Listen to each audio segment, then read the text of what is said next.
As you all are aware, Hurricane Dolly is making landfall as we speak in South Texas, and according to plan, we are now working through the three steps of the process of rescue, recovery, and then reentry.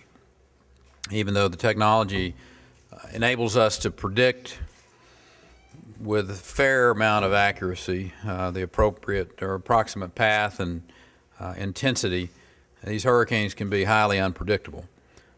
So we prepare for the worst and pray for the best. In that spirit, we've always made ready for one category higher than what the prediction was going to be, which is why we are ready for a Category 2 storm, of which this one has arrived. The preparations kicked into high gear when we activated our operational plan for a catastrophic hurricane event at 3:30 on Sunday afternoon. And at this point, or I should say at that point, mid-afternoon on Sunday, the tropical storm Dolly was posing a serious threat to the Gulf Coast of Texas. In accordance with our operational plan, we began pre-positioning an array of resources near the anticipated point of impact, drawing on the state agencies, the local communities, the Texas military forces, and our private sector partners. And the plan's based on the experience that we have accrued through the years with major hurricanes like Katrina and Rita. I think, Steve, you've had some 66 hurricane drills over the course of the past 8 years.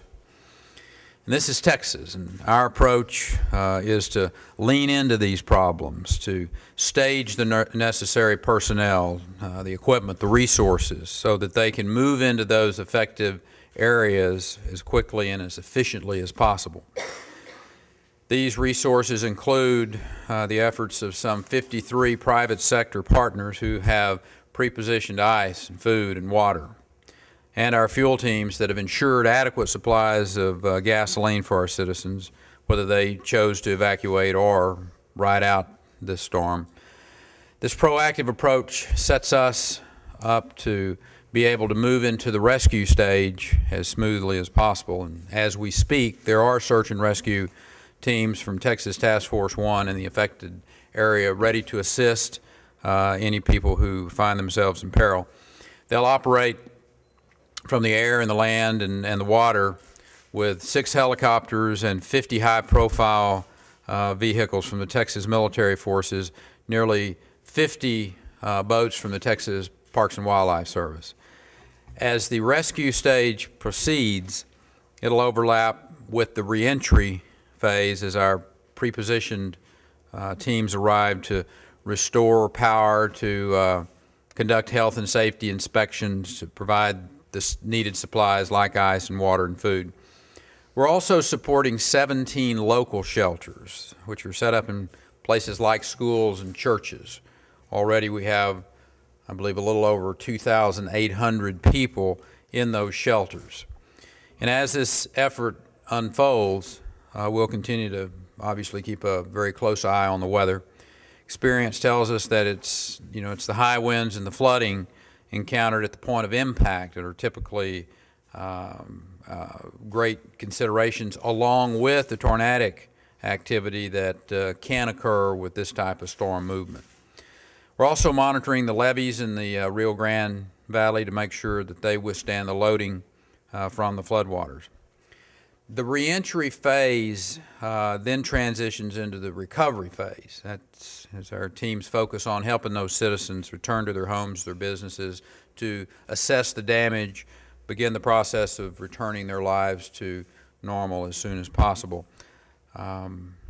This morning I talked to local officials in the impacted area, and particularly the hardest hit areas, like their fellow judges in the entire region, Judge Cascos of Cameron County and Judge Salinas of Hidalgo County.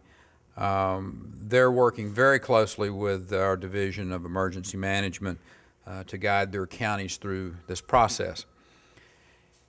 Here in Texas, we believe in local control of these emergency situations. So the local officials are charged with leading their communities through emergencies like this. Our statewide team is committed to helping them through this process. As the system pushes through, our goal is to help people pick up the pieces, clean up the mess, work with the local officials to put their lives back in order. And to the people of the affected area, I want to tell them this, that help is on the way if it's not already there in their neighborhoods, and we're working to ensure the health and safety of all of the citizens of the impacted area, and we will not rest until their communities are stabilized. And if you need help, contact a local first responder in your area. Yesterday, I issued a disaster declaration for 14 Texas counties. That's a step that allows us to move assets into place, get the necessary paperwork done for the speediest response and recovery. And because Hurricane Dolly came ashore as a Category 2 hurricane, I will today petition Washington for a presidential declaration of disaster so that our citizens will have every resource necessary for the recovery.